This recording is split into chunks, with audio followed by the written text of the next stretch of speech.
How to grow Sedum Autumn Joy.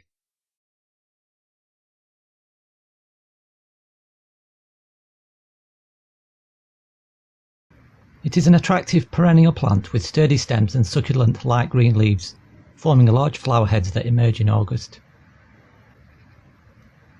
Sedum changes colour through the seasons, with light pink flowers maturing to a dark copper red colour. It prefers a well-drained neutral to slightly alkaline soil and thrives in a full sun position, and it is drought tolerant.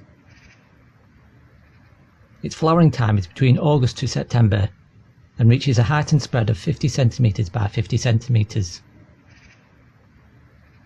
In terms of care, you need to water sparingly, as its thick leaves can store plenty of water.